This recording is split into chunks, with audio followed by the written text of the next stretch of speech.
Hello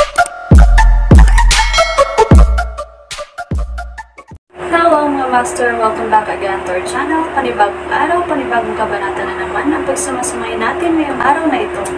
At kung bago ka sa ating channel, pag-click ang subscribe button and hit the notification bell para updated kayo sa ating mga susunod na videos. So mga master, bago natin simulan ang ating kabanata ngayong araw na ito, huwag po sana natin skip yung ads mga master no, dahil malaking bagay na po yan sa ating munting channel. So simulan na natin kabanata ngayong araw na ito. Let's go! Kabanata 5516-5535. Kabanata 5516. Lemuel ay tinitigan si James at sinabi ng Tame Time, hindi ito paglalaro ng bata, James. Gusto kong manatili mula rito. Ang Ju Academy ay hindi makikilahok sa alinman dito. Naunawaan ni Lemuel ang kabigatan ng bagay at ang malubhang kahihinatnan na haharapin niya kung ang mga Yefteres ay maghiganti. Ang digmaan sa pagitan ni James, ang Yefteres, ang apat na sinaunang karera, at ang iba pang mga pangunahin na panguna sa mundo ay magpapatuloy sa loob ng ilang oras. Ang mga 10,000 at 1,000 buhay ay nakasalalay na isakripisyo. Nais ni Lemuel na maiwasan ang kasali sa Ju Academy. Nilinaw niya ang kanyang tindig kay James. Hinikayat ni James, paano kung bibigyan kita ng mga primitive na inskripsyon ng Aboda? Ang Abudas ay isang lahi na nawala mula sa madilim na mundo matagal na. Ang kanilang mga primitive na inskripsyon ay napakalalim at mahiwagang. Ang supernatural na kapangyarihan na dumating sa ika-6 sa mga langit na lihim na ranggo ng pavilion ay nagmula sa mga primitive na inskripsyon ng Abudas. Ang primogenitor ng Aboda race ay inspirasyon at nilikha ang supernatural na kapangyarihan mula sa mga primitive na inskripsyon na ito. Panipi. Si Lemuel ay bahagyang tinukso ng alok ni James. Ang mga primitive na inscription mula sa karera ng madilim na daigdig ay napakahirap na makita. Pagkatapos ng lahat, walang primeval ang magbibigay ng casual na kanilang mga primitive na inscription sa mga tagalabas. Ang higit na nakakaakit ay inalok ni James ang mga primitive na inscription ng isang lahi na nawala ng matagal. Nagpatuloy si James, na nagsasabing, tiwala ako sa aking plano. Kahit na hindi ko lubos na matanggal ang mga Yefteres, magagawa kong maging sanhi ng malaking pinsala sa kanila. Sumimangot si Lemuel at tinanong, sino ang pumatay kay Yui? Quattro Zeus. Siya ay isang sinaunang hayop na ipinanganak sa loob ng mundo ng bilangguan. Siya ang primogenitor ng mga Avenue Swines. Ipinanganak siya kasama ang ilang mga primitive na inskripsyon. Dagdag pa, pinagkadalubhasaan niya ang mga primitive na inskripsyon ng Aboda race at ang 5 elemental na primitive na inskripsyon. Kahit na siya ay nasa maagang yugto ng Holy Celestial rank, mayroon siyang kapangyarihan na higit sa kanyang ranggo. Bukod dito, ang Cairo ay bumalik sa normal. Ibinahagi ni James ang mga detalye ng kanyang mga plano. Nalaman ni Lemuel na nakabawi na si Cairo. Kung hindi man, si James ay hindi magkakaroon ng kumpiyansa na kumuha sa Yefteres. Nakakakita ng pag-aalangan ni Lemuel, tinawag ni James ang mga primitive na inskripsyon ng Aboda bago si Lemuel. Pagkatapos, ipinaliwanag niya ang kanyang plano, kung sumama ka sa akin upang sirain ang mga Yefteres, ipinangako ko sa iyo na hindi masugatan ang Ju Academy. Matapos matanggal ang mga Yefteres, ang madilim na mundo ay itatapon sa kaguluhan. Pagkatapos, sasamantalahin ko ang sitwasyon upang maitama ang gitnang eroplano. Nilalayon kong pagsamahin ang hindi mabilang na mga eroplano at bumubuo ng isang superplane. Panipi. Kumbinsido sa mga salita ni James, nagbuntong hininga si Lemuel at sinabing, alam mo talaga kung paano ako manipulahin. Inalis ni Lemuel ang mga primitive na inskripsyon ng Aboda race at sinabing, gusto ko rin ang mga primitive na inskripsyon ng elemental. Deal. Sumang-ayon si James nang walang pag-aatubili. Kailan mo balak kumilos? Tanong ni Lemuel. Sumagot si James, walang pagmamadali. Maghihintay kami hanggang sa Quattro at Cairo Trap o kahit na pumatay ng Holy Anor. Sa ngayon, maaari kang magtungo sa isang lugar na malapit sa Yefteres at maging nakatayo. Mayroon pa akong ibang mga bagay upang maghanda. Kapag ito ang tamang oras, sasagutin ko na kayo. Sige, tumanggo si Lemuel. Naabot na ni Lemuel ang gitnang yugto ng Holy Celestial rank. Gamit ang sining ng Fim Surge, nilikha niya, ang kanyang lakas ng labanan ay Kat-Anji Tangi. Ang mga pagkakataon ni James ng tagumpay ay tumaas ng malaki ngayon na nakasakay din si Lemuel. Gayunpaman, kailangan pa niya ng karagdagang tulong. Matapos matagumpay na hikayatin si Lemuel, iniwan ni James ang Jew Academy. Pagkatapos, gumamit siya ng isang inskripsyon upang makipag-ugnay kay Yared. Di nagtagal, ang boses ni Yared ay sumuko sa kanyang isipan. James, ano ito? Sumagot si James, may alok ako para sa iyo. Nasaan ka? Magkita tayo at talakayin ito ng personal. Si Yared ay wala sa teritoryo ng Flamme, kaya binigyan niya si James ng eksaktong lokasyon. Nagmamadali si James matapos makuha ang kinaroroonan ni Yared. Nagkita ang dalawa sa isang pagkawasak sa loob ng madilim na mundo. Sa nakaraang labanan, nasugatan si Yared. Natatakot siya na ang Flamme ay magdurusa sa mga kahihinatnan ng kanyang mga aksyon, kaya pinili niyang huwag umuwi. Matapos manatili sa pag-iisa sa loob ng ilang oras, nabawi niya at pinigilan ang lason ng Flamme sa loob ng kanyang katawan. Bukod dito, nilinang din niya ang mga glaces at primitive na mga inscription ng Flamme sa kanilang pinakamataas na antas. Ang video na ito ay edited by Urban Storytelling. Kabanata 5517. Previously, si Yared ay nahawahan ng lason ng Flamme nang hindi siya nabigo na masira sa ranggo ng Quasi-Bliss.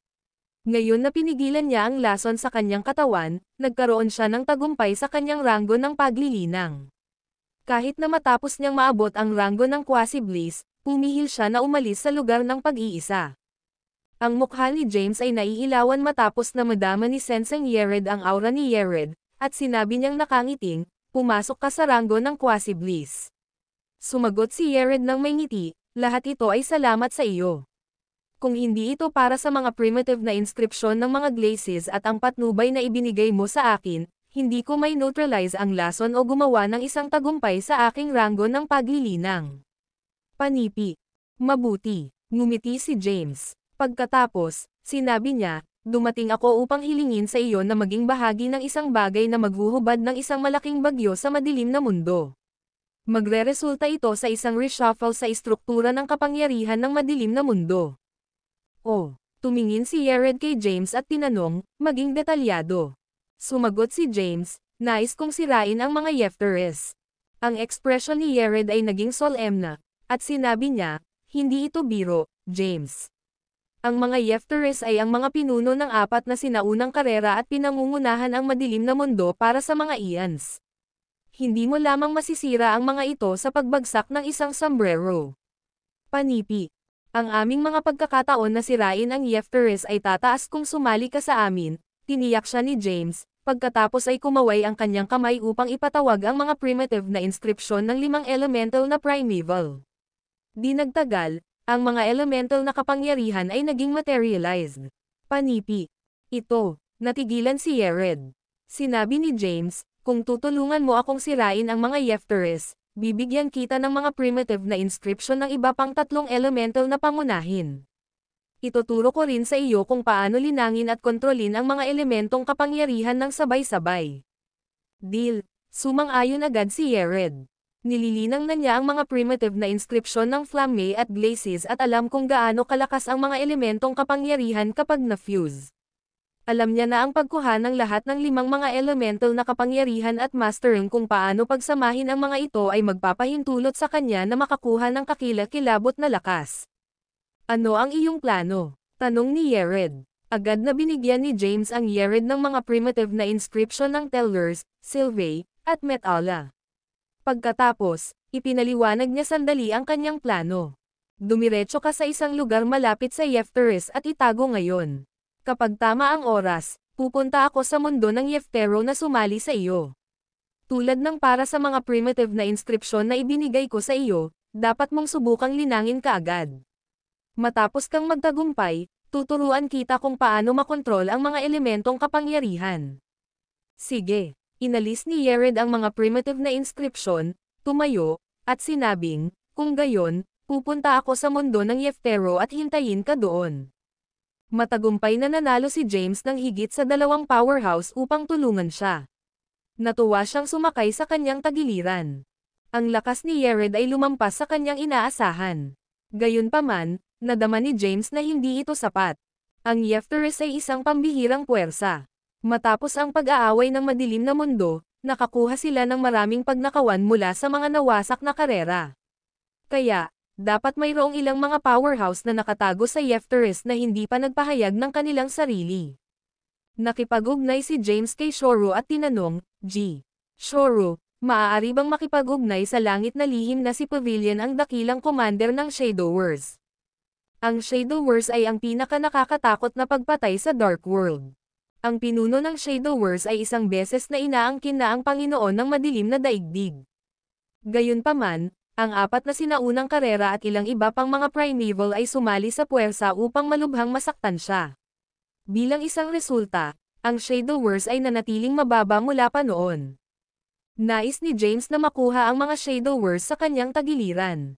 Sa mga powerhouse mula sa Shadowverse, ang operasyon upang sirain ang mga Yefteris ay magmukhang napakapangako. Bakit mo hinahanap ang mga anino? Mabilis na sumagot si Shoro, hindi ka maaaring maging walang ingat, James. Ang mga Shadowverse ay walang awa na tao. Kung maiiwasan mong makisali sa kanila, iwasan ito sa lahat ng mga gastos. Hindi mo na kailangang mag-alala tungkol sa akin. Tulungan mo lang akong hanapin ang kanilang mahusay na commander, sabi ni James. Okay, gagawa ako ng mga pag-aayos. Gayunpaman, maaaring tumagal ng ilang oras. Ang mga anino ay isang mahiwagang samahan, at ang kanilang dakilang komandante ay mas lihim. Kahit na ang aming mga network ng intelihensya ay katangi-tangi, kakailanganin pa rin ng oras. Sige. Hihintayin ko ang mabuting balita, sabi ni James. Tumingin siya sa madilim na walang bisa sa malayo at nagbulong, panahon na upang magtungo sa mga Mevriers upang makita ang aking biyenan. Ang video na ito ay edited by Herban Storytelling. Kabanata 5518. Ang biological na ama na si Talvolay, ay ang kasalukuyang pinuno ng mga Mevriers. Noong nakaraan, ang mga Mevriers ay nahulog sa panloob na pag-aaway sa loob ng mahabang panahon. Inayos ni Talvolay ang salungatan sa kanyang lakas at naging pinuno ng Mevriers. Ang panloob na pagtatalo ng mga Mevriers ay, syempre, sanhi ng Yefteris. Nais ni James na matiyak ang rate ng tagumpay ng kanyang plano ay 100%. Kaya, nais niyang magkaroon ng maraming tulong hanggat kaya niya. Sa back mountain ng Mevriers, tiningnan ni Yuvan si Talvolay ng Tame Time. Sir Talvolay, ikaw. Nagulat si Yuvan na ang aura ni Talvolay ay nagbago ng malaki pagkatapos umalis sa pag-iisa. Kahit na ang kanyang hitsura ay may edad na. Si Talvolay ay nagsuot ng kulay abo na balabal. Siya ay may puting buhok at kilalang mga wrinkles. Naramdaman ni Yuvan na kakaiba ang aura ni Talvolay. Minsan, mayroon itong isang malakas na presensya at tila napakalakas. Paminsan-minsan, ito ay halos walang umiiral at mahina. Inihayag ni Talvolay ang kanyang kamay at tinanong, ano ang nangyari habang nasa pag-iisa ako? Marami, sagot ni Yuvan, na nagpapaliwanag sa lahat ng nangyari kamakailan. Yui, patay, kawili-wili, ngumiti si Talvolay, pagkatapos ay tinanong, sa pamamagitan ng paraan, nasaan na ngayon? Sagot ni Yuvan, hindi ako sigurado. Matapos ang nabigo na pagtatangka na patayin si Yui, umalis siya kasama si James. Kahit na si James ay nagpakita na sa gitnang eroplano, walang mga bakas ng Thea. Sumimangot si Talvolay at sinabing, sa network ng intelihensya ng Yefteris, dapat na alam na nila ang tungkol sa kanyang pakikipag-ugnay kay James at itinago natin ang katotohanan. Sa kabutihang palad, patay na si Yui. Kung hindi man, ang mga Yefteris ay gagawa ng aksyon laban sa amin. Panipi. Sa sandaling iyon, isang bantay ang sumugod sa kanila at lumuhad sa lupa. Si Sir Talvolay, isang tao ay nagpakita na nagsasabing alam ang tungkol sa kinaroroonan ng prinsesa. Hiniling niya na makita ka, Ginoo. Sina Yuvan at Talvolay ay nagkatinginan sa isa't isa. Maaari ba siyang maging kanya? Sabi ni Yuvan. Inutusan ni Talvolay, dalhin mo siya sa loob. Mabilis na umalis ang bantay. Di nagtagal, isang binata ang lumakad. Sina Yuvan at Talvolay ay nakatitig sa hindi pinag-aralan na panauhin. Agad na nagbago si James sa kanyang aktwal na hitsura matapos makita si Yuvan. Pagkatapos, tiningnan niya ang ibang matatandang lalaki at sinabi na nakangiting, dapat kang maging pinuno ng Mevriers, Talvolay. Ang pangalan ko ay James Caden. Natutuwa akong sa wakas ay matugunan ang aking biyenan. Malumanay na hinampas ni Talvolay ang kanyang puting balbas habang tinitingnan niya si James. Tumanggaw siya ng basta-basta at tinanong, nalaman ko ang pagkamatay ni Yui pagkatapos kong umalis sa pag-iisa. May kinalaman ba ito sa iyo? Nalaman ni Talvolay na si Yui ay napatay sa Elysium Hall. Ang balita na nailipat ng pangunahing puwersa ng Central Plain ay ang isang tao na tulad ng tao na pumatay sa dating pinuno ng Elysium Hall. Gayunpaman, ang katotohanan na si Yui ay dumating sa gitnang eroplano at pinatay ay hindi palaganap. Ang bawat tao'y nasa gitnang eroplano ay nanatiling walang kabuluhan sa nangyari sa Elysium Hall. Ang tanging impormasyon sa publiko ay ang isang makapangyarihang aura ay lumubog mula sa universo kung saan matatagpuan ang Elysium Hall. Natanggap na ng mga Mevriers ang balita mula sa gitnang eroplano at sa paanuman nalaman na namatay si Yui sa kamay ng isang tao na tulad ng baboy. Gayunpaman, hindi nila matukoy kung nauugnay ba si James sa mga kaganapang ito. Hindi inaasahan ni James ang gayong prangka na pagtatanong pagkatapos matugunan ang Talvolay. Umupo siya sa isang upuan sa malapit at sinabi na nakangiting, anong uri ng sagot ang gusto mo? Same time na sinabi ni Talvolay, hindi mo na kailangang itago ang anumang bagay sa akin. Sabihin mo sa akin ang katotohanan. Ang video na ito ay edited by Urban Storytelling. Kabanata 5519. James ay sumimangot matapos na madama ang abnormality sa aura ng Talvolay. Bago kita sagutin, may tanong ako para sa iyo, sabi ni James. Sige, mahinahon na sagot ni Talvolay. Tinitigan siya ni James at tinanong, ano ang iyong kasalukuyang ranggo ng paglilinang? Nakatitig din si Yuvan kay Talvolay, na nag-yuzi sa tungkol sa sagot. Malumanay na hinampas ni Talvolay ang kanyang balbas at mahinahon na sumagot, ako sa pagitan ng quasi-bliss at transcendental bliss rango. Ano ang ibig mong sabihin? Nagtaka si James. Ipinaliwanag ni Talvolay, hindi rin ako sigurado.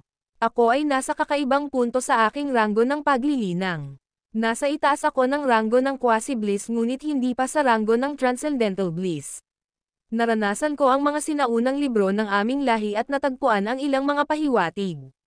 Noong sinaunang panahon, ang ilang mga powerhouse ay pumasok din sa rango na ito. Tinatawag itong rango ng ritual. Panipi. Ritual rango. Sumimangot si James. Nagtataka, tinanong ni Yuvan, ano ang rango?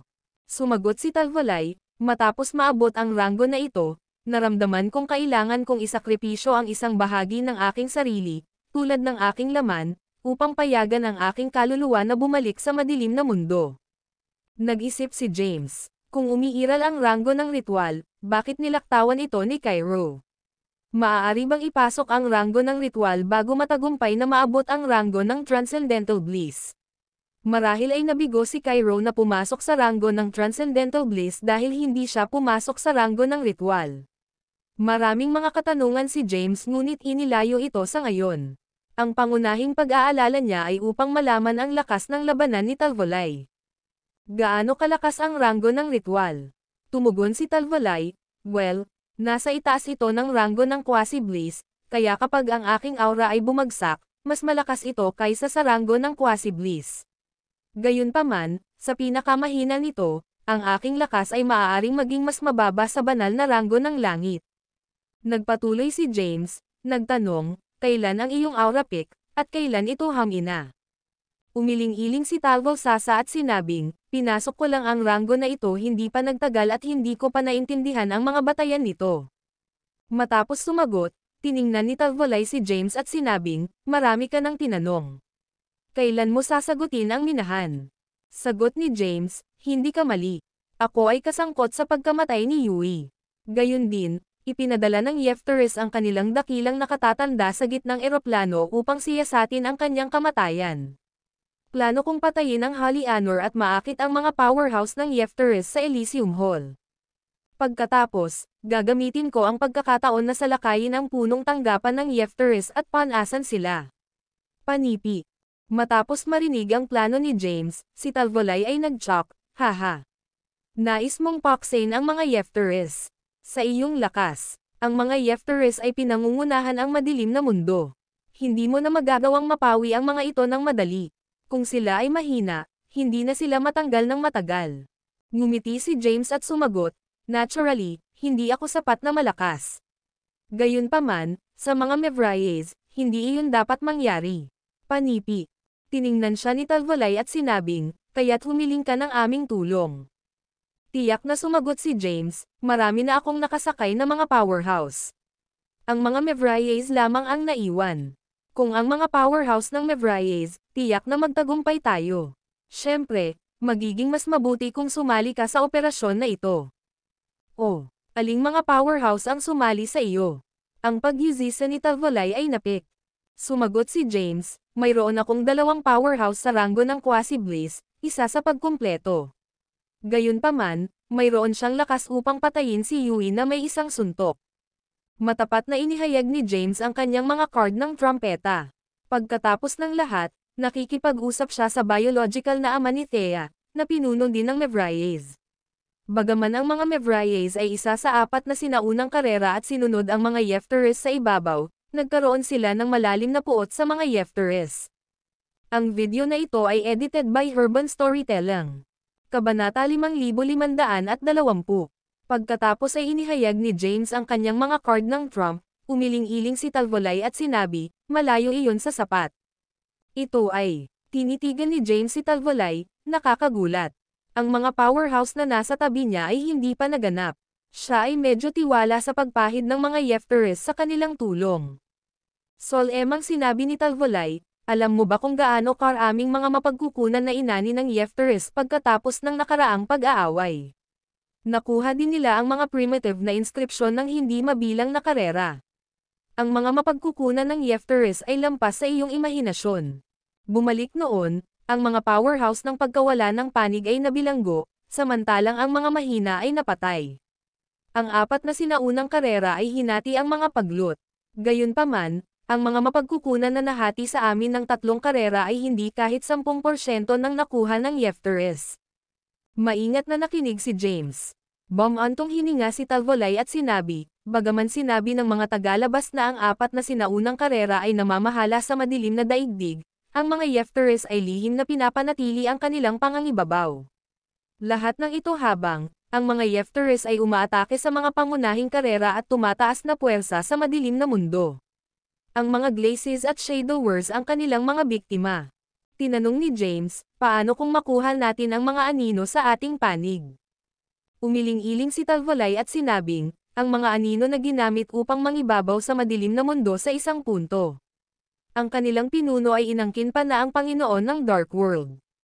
Gayunpaman, pinanatili nila ang isang mababang profile matapos silang matarget. Naging lihim sila, at ang kanilang dakilang komandante ay misteryoso.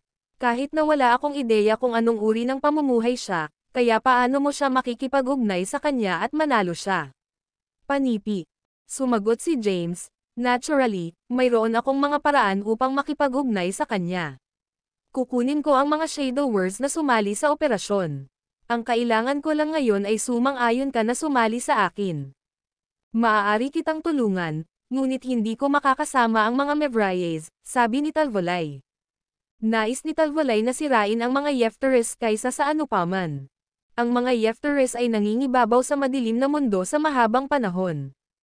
Ito ay tungkol sa oras na ang madilim na mundo ay nagkaroon ng isang bagong pabago-bago. Gayunpaman, nalaman niya ang nakasisindak na lakas ng Yefteres.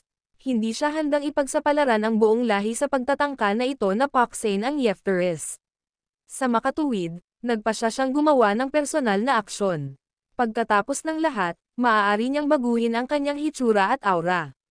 Kahit na nabigo ang operasyon, hindi magiging problema para sa kanya na makatakas sa kanyang ranggo ng paglilinang. Tumayo si James at sinabing, pagkatapos ay naayos na ito. Inutusan ko na ang iba pang mga powerhouse na tumayo sa malapit sa teritoryo ng Yefteres. Dapat mo ring gawin ito. Kapag tama ang oras, pupunta ako at makikipagtagpo sa iyo. Pagkatapos, tatalakayin natin ang mga detalye ng aming operasyon. Panipi. Sige. Tumanggaw si Talvolay. Tumayo si James, hinaplos ang kanyang mga kamay, at sinabing, mag-iiwan muna ako. Pagkatapos magsalita, lumingon si James at umalis. Ang mga browser ni Talvolay ay lumabo matapos na hindi makita si James. Lumingon siya kay Yuvan at tinanong, ano sa palagay mo? Sinabi ni Yuvan, handa na si James. Kahit na hindi niya masisira ang mga Yefteres, ang operasyon na ito ay magiging sanhi ng malaking pinsala sa kanila. Kapag nangyari iyon, maaari tayong sumali sa mga puwersa sa Suonteles at Zoltrams na sa wakas ay mapupuksa ang Yeftios. Kung gayon, ang tatlo sa amin ay maaaring magbahagi ng mga mapagkukunan ng Yefteres. Sigurado si James na hindi mahuhulaan. Hindi ko kailanman maisip na natipon niya ang napakaraming mga powerhouse sa loob ng maikling panahon upang makitungo sa mga Yefteres. Huminga ng malalim si Talvolay at sinabing, huwag hayaan ang salita tungkol sa akin na umalis sa pagtagas ng pag-iingat. Tutulungan ko si James sa operasyon na ito at tingnan kung ano ang magagawa niya. Kasabay nito, susubukan kong makakuha ng karagdagang impormasyon tungkol sa lakas ni Yefteres. Kung nabigo ang operasyon, magiging kapaki-pakinabang kapag nagpasya kaming harapin ang mga Yefteres sa hinaharap. Panipi. Naunawaan. Tumanggo si Yuvan. Tahimik na iniwan ni Talvolay ang teritoryo ng Mevriez. Samantala, nakipag-ugnay si James sa Quattro sa gitnang eroplano matapos umalis sa teritoryo ng Mevriez. Paano ito pupunta doon, Quattro? Nagpakita ba si Holly Anor? Ang video na ito ay edited by Urban Storytelling. Kabanata 5521. Soon, ang boses ni Quattro ay sumuko sa kanyang isipan. Hindi pa siya nagpakita. Napakahaba na. Ako ay walang tiyaga. Gusto kong magmadali sa Yefteres kaagad. Matapos makakuha ng isang pag-update mula sa Quattro, natagpuan ni James ang isang ligtas na lugar. Pagkatapos, nag-set up siya ng isang oras at pagbuo ng paghihiwalay. Sa ngayon, kailangan lang niyang maghintay ng balita mula sa mga makalangit na lihim na pavilion.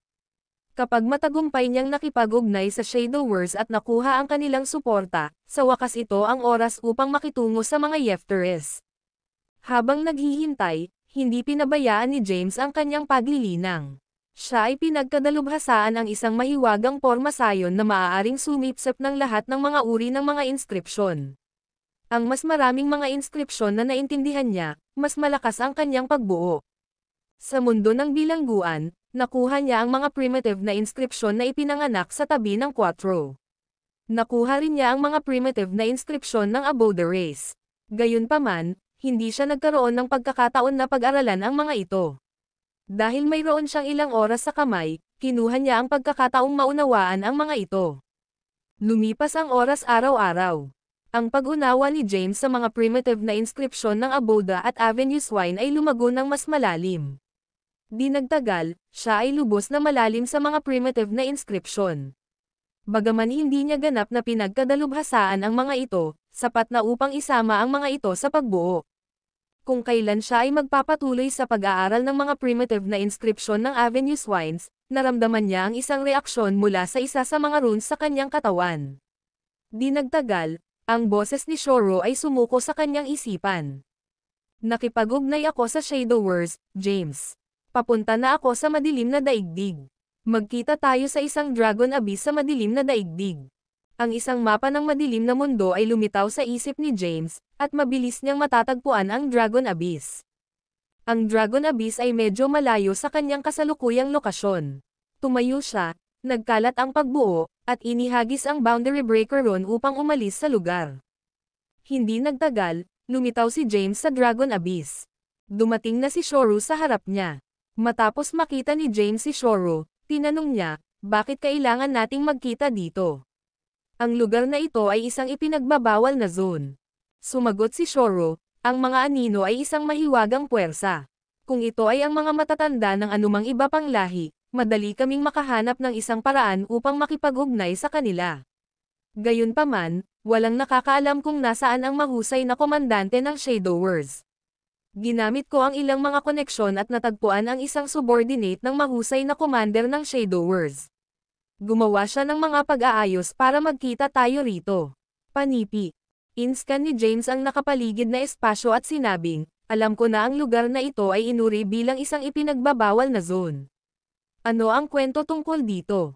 Ipinaliwanag ni Shoro, ito ay isang pagkawasak ng lahi ng dragon. Dati silang isang nakakahimok na lahi. Sa kasamaang palad, pinili nila ang maling panig sa nakaraang pagtatalo. Matapos ang kanilang pagkatalo, napawi sila.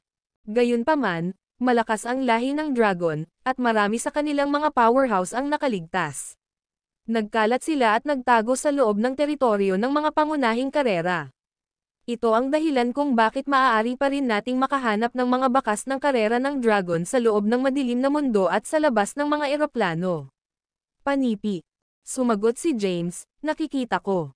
Sige, umalis tayo. Tumanggaw si Shoro bilang tugon. Ang dalawa ay sumulong sa Dragon Abyss. Agad na naramdaman ni James ang isang malakas na presyon na lumusot sa kanya. Kahit na siya ay nasa consummation ng Great Celestial Rank at nagkaroon ng isang walang kapares na pisikal na katawan, nagpupumilit pa rin siyang matiis ito. Namangha siya, tulad ng inaasahan mula sa isa sa mga ipinagbabawal na mga zone, ang lugar na ito ay nakakatakot. Ang video na ito ay edited by Urban Storytelling. Kabanata 5522. Ang Dragon Abyss ay nakalista bilang isa sa 10 mapanganib na mga rehiyon ng Dark World. Sina James at Shoro ay pumasok sa Dragon Abyss ng magkasama. Swoosh! Ang isang walang talo na puwersa ay lumusot sa kanila, kakaibang kahawig ng isang enerhiya ng tibak.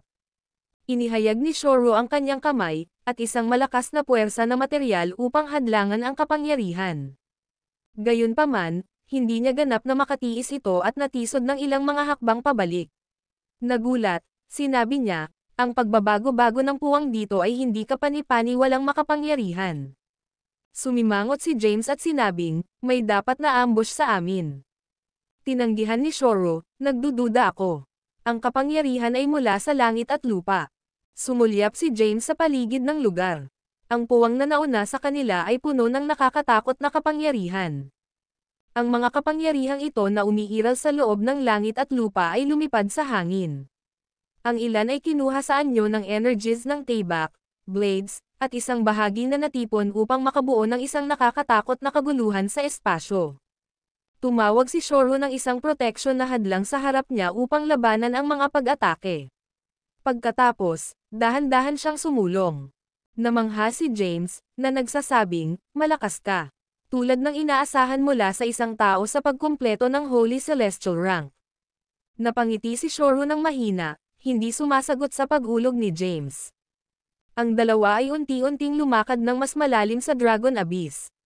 Matapos maglakbay ng ilang sandali, napansin nila ang mga puting mist na nakapaligid sa kanila. Ang ambon ay naglalaman ng mahiwagang kapangyarihan. Matapos silang pumasok sa ambon, hindi nila mailabas ang kanilang zen. Pareho silang clueless tungkol sa kung gaano kalayo ang pinalawak ng ambon. Ang dalawa ay nawala sa puting ambon. Messenger, hiniling mo na magkita dito. Ngayon na ako dumating, bakit ka pa nagtatago? Ang boses ni Shoro ay sumigaw sa buong Dragon Abyss. Sa kasamaang palad, hindi ka magiging kwalipikado upang makita ang aming dakilang commander kung hindi ka makatakas sa ambon, G. Shoro, sagot ng isang malamig na tinig na babae. Naramdaman ni James ang paligid at sinubukan na kilalanin kung saan nanggaling ang tinig. Gayunpaman, ang kanyang mga pagsisikap ay walang kabuluhan.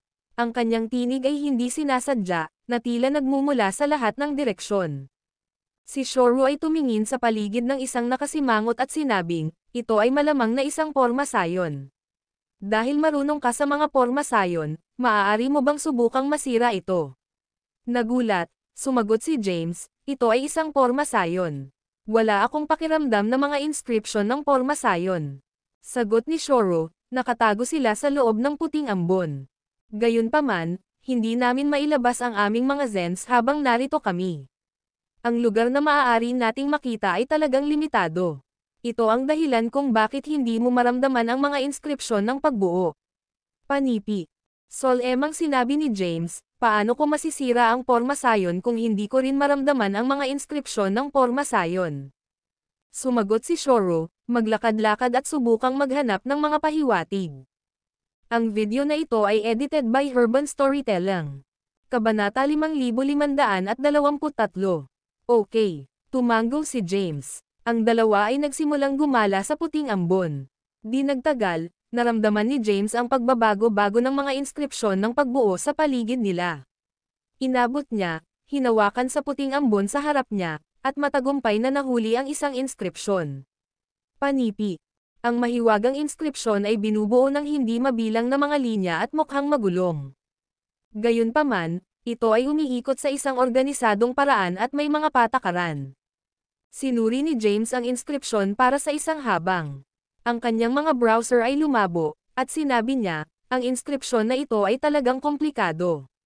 Maraming mga patakaran at forma. Malamang hindi ito isang primitive na inskripsyon ng mga primevals. Bakit mo nasabi? Tanong ni Shoro. Ipinaliwanag ni James, marami akong nakitang mga primitive na inskripsyon. Ano man ang lahi, ang mga primitive na inskripsyon ay karaniwang may kasamang mahiwagang kapangyarihan. Gayunpaman, wala silang mga patakaran. Ang mga inscription sa lugar na ito ay naglalaman ng mga patakaran ng langit at lupa ng madilim na daigdig. Binaril ni Shoro ang posibilidad, na sinasabi, impossible iyon. Hindi ako magulat kung pinag-uusapan natin ang mga patakaran ng mga eroplano sa labas. Ang mga eroplano sa labas ay medyo mahina, kaya madaling makabisado ang mga patakaran ng kanilang langit at lupa. Gayunpaman, ang madilim na mundo ay walang hanggan.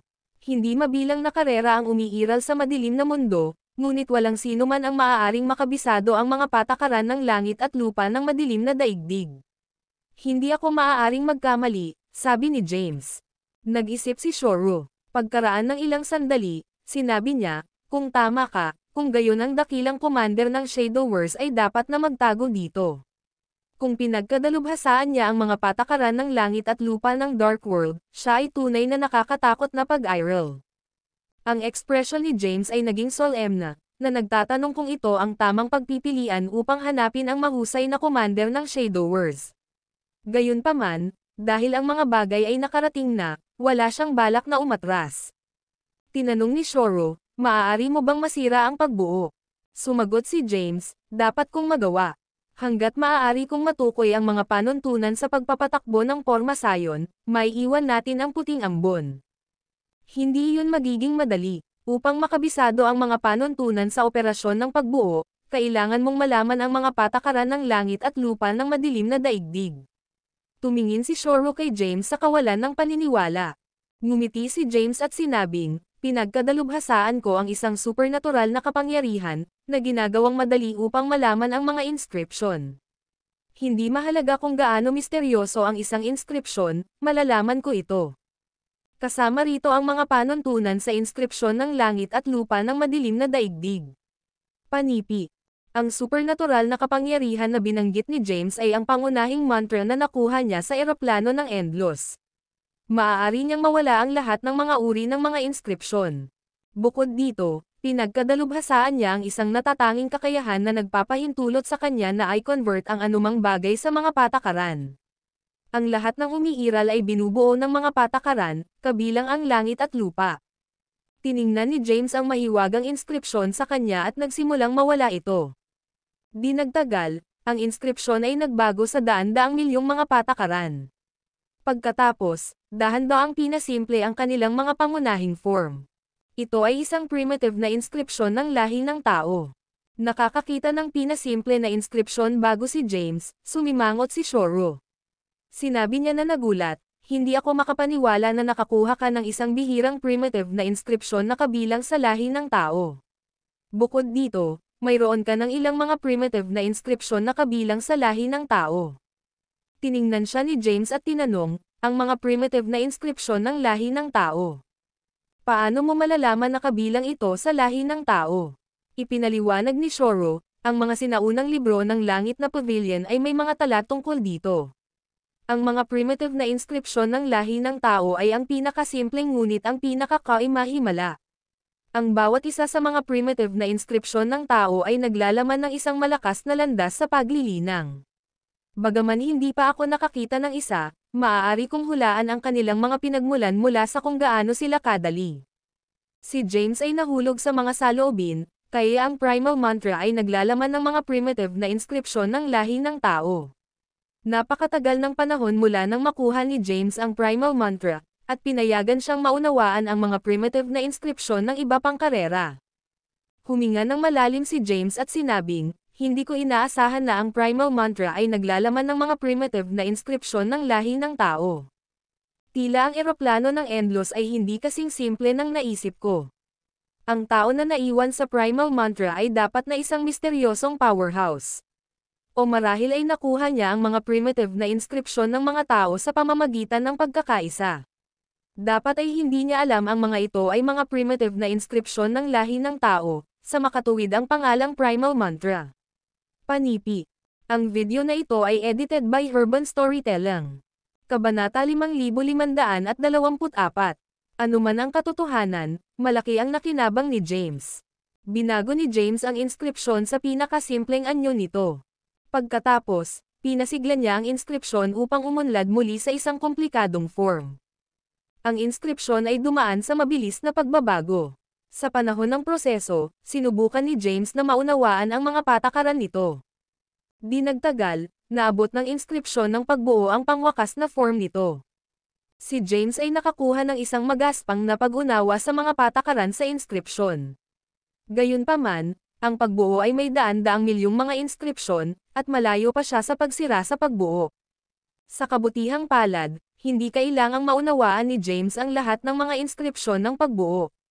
Kailangan lang niyang maunawaan ang isang bahagi sa kanila. Pagkatapos, maaari niyang gamitin ang primal mantra upang mabawasan ang nalalabi at masira ang pagbuo. Pinanood ni Shoru si James na may isang nagulat na ekspresyon at sinabi, "Kamangha-manghang. Hindi ko alam ang mga inskripsyon ay maaaring dumaan sa ganoong proseso." Hindi ito malaking pakikitungo, sagot ni James na may mapagpakumbabang ngiti. Pagkatapos, inabot niya at kinuha ang isa pang inskripsyon. Inulit niya ang proseso at pinag-aralan ang mga panuntunan sa inskripsyon. Nag-deploy si James ng isang pagbuo ng oras sa paligid ng kanyang sarili at nagsimulang maunawaan ang mga inskripsyon. Isa-isa, nakakuha siya ng higit na kaalaman sa pagbuo ng mga inskripsyon. Matapos matagumpay na maunawaan ang ilang mga inskripsyon ng pagbuo, sinubukan ni James na pagsamahin ang mga ito upang bigyang kahulugan ang buong porma sayon. Matapos ang maraming mga pagtatangka, sa wakas ay naintindihan niya ang mga patakaran sa operasyon ng pagbuo at matagumpay na nakrak ang pagbuo. Kapag iniwan nila ang porma sayon, nagbago ang tanawin. Hindi na ito isang nag-iisa na lupain ngunit isang magandang tanawin na may malawak na saklaw ng bundok at magagandang sapa. Ang isang babae sa isang pulang damit ay nakatayo sa harap nila. Siya ay matangkad at maganda ngunit may isang nagyayellow expression. Ang babae ay halos mukhang walang emosyonal na papay. Napanood niya habang naglalakad sina James at Shoru. Huminto ang kanyang tingin kay James, at pagkatapos ay sinabi niya, kailan lumitaw ang isang henyo na pinagkadalubhasaan ang mga primitive na inskripsyon ng lahi ng tao sa madilim na mundo. Kahit na ang kanyang tinig ay sa halip malamig, napuno ito ng sorpresa. Naglakad si James, hinawakan ang kanyang mga kamay, at sinabing, "Ako si James Kayden." "Sino ka?" Sumagot ang babae, "Ako si Sayla Hebril." Tiningnan siya ni Shoru at tinanong, "Ikaw ba ang messenger ng Shadowverse?" Tumanggo si Sayla at sumagot, "Oo. Narito ako upang ipakilala ang taong ito sa mahusay na commander ng Shadowverse." Hindi nasayang ni Shoru ang oras upang sabihin ang dahilan ng kanyang pagbisita. Tiningnan ni Sayla si James at sinabing, "Isang mababang ranggo ng paglilinang ngunit pambihirang pisikal na lakas. Pinagkadalubhasaan mo ang primitive na inskripsyon ng lahi ng tao at nilikha ang sining ng Trescensia Comprehened. Alright, kwalipikado kang matugunan ang aming dakilang commander." Matapos maipahayag ni James ang kanyang pangalan, agad siyang nakilala ni Sayla. Ang pangalan ni James ay naging isang mainit na paksa sa madilim na mundo. Kahit na si Sayla ay nabuhay na liblib mula sa mundo, ang mga Shadowverse ay may isang malakas na network ng katalinuhan. Kaya, alam niya ang karamihan sa mga makabuluhang kaganapan na nangyayari sa madilim na mundo. Tumingin si Sayla kay Shoru at sinabing, "Manatili ka rito. Maaari siyang sumama sa akin." Si Shoru ay nagkaroon ng isang nonchalant expression, hindi na abala sa kahilingan. Hindi niya balak na matugunan ang mahusay na commander ng Shadowverse. Ang kailangan lang niyang gawin ay tulay ang isang koneksyon para kay James. Tiningnan ni Shoru si James at pinaalalahanan siya, "Mag-ingat ka." Malinaw na tumanggo si James. Ang video na ito ay edited by Urban Storytelling. Kabanata 5525. Sayla ay lumakad ng maaga at sinabing, hayaan. Sumunod si James sa likuran niya at lumalim sa saklaw ng bundok. Huminto si Sayla sa paanan ng isang espiritual na bundok at umikot. Tiningnan niya si James at sinabing, maghintay ka sandali. Ipapaalam ko sa dakilang commander. Magpapasya siya kung makikita ka man o hindi. Okay. Sinenyasan siya ni James na magpatuloy. Nawala si Sayla mula sa paanan ng bundok. Sa susunod na sandali, nasa tuktok na siya ng espiritual na bundok kung saan makikita ang isang malungkot na manor. Ang isang gitnang may edad na nakasuot ng dilaw na balabal ay nasa loob ng manor. Naupo siya sa isang posisyon ng lotus, lumulutang ng 100 metro sa itaas ng sahig. Maraming mga dilaw na inskripsyon ang nakapaligid sa kanyang katawan. Ang mga inskripsyon ay nagtipon-tipon at nakabalot sa kanya tulad ng mga kaliskis ng dragon. Pumasok si Sayla sa manor at tumawag, Ama. Nawala ang mga inskripsyon sa paligid ng katawan ng lalaki. Pinigilan ng lalaki ang kanyang aura at dahan-daang lumapag sa sahig. Ang isang upuan ay agad na materyal sa likuran niya, at umupo siya. Ngumiti siya at sinabing, halika rito. May upuan. Siya ay casual na kumalas sa kanyang kamay, na tinawag ang isa pang upuan at mesa. Naglakad si Sayla at umupo. Tinanong ng taong dilaw-robe na, hindi ka pa nagtagal. May nangyari ba sa labas ng mundo? Ang pangalan ng lalaki ay Jurit Hebril. Siya ay walang iba kundi ang mahusay na commander ng Shadow Wars, isa sa mga pinakamahiwagang figure ng madilim na daigdig. Bukod sa ilang mga pangunahing matatanda, ang iba pang mga matatanda ay hindi pa siya nakilala. Tumango si Sayla ng basta-basta at sinabi, sa mga nagdaang taon, kakaunti ang mga pangunahing kaganapan sa madilim na mundo. Sinabi sa kanya ni Sayla tungkol sa mga kamakailang mga kaganapan sa Dark World. Nagulat si Jurit matapos marinig ang santo ni Yefteris na si Yui, ay napatay sa gitnang eroplano. Bulalas niya, ang Yefteris ang pinuno ng 4 na sinaunang karera. Sila ang mga pinuno ng madilim na mundo.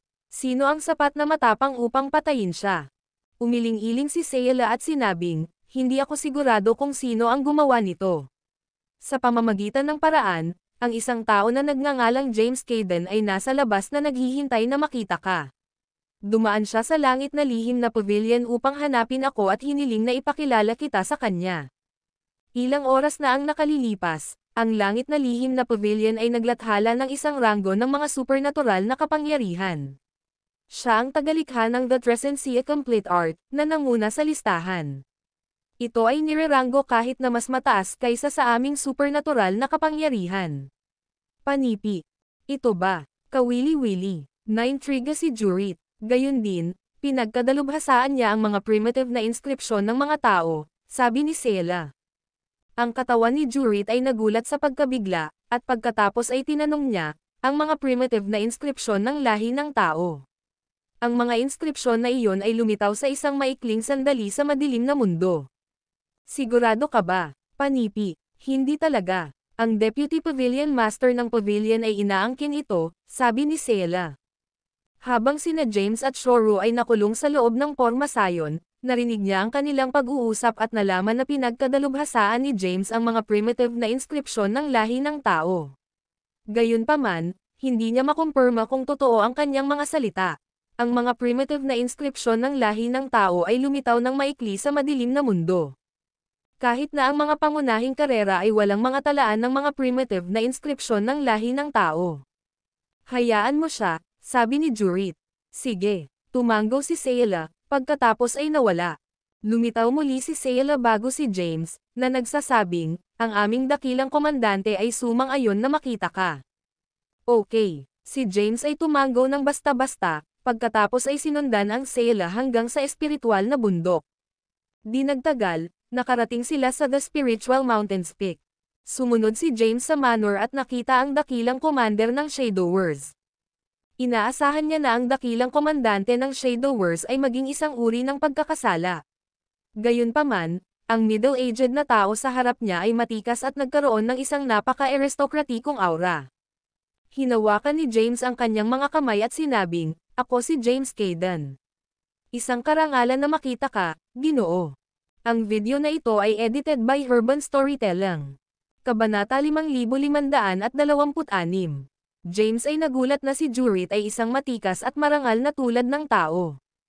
Itinuro ni Jurit ang isang upuan sa malapit at sinabing, magkaroon ng isang upuan. Ginawa ni James ang kanyang sarili. Tinanong ni Jurit, bakit mo ako sinikap sa paghahanap sa akin? Sumagot si James, mayroon akong mahalagang bagay na nais kong talakayin sa iyo, Ginoo. Matapos magsalita, sinubukan ni James na maramdaman ang ranggo ng paglilinang ni Jurit. Gayunpaman, ang aura ni Jurit ay nakatago, at imposibleng makita ang kanyang ranggo sa paglilinang. Mahinahon na tinanong ni Jurit, ano ang napakahalaga? Bagaman alam niyang sinubukan ni James na maramdaman ang kanyang ranggo ng paglilinang, hinayaan niya itong mag-slide.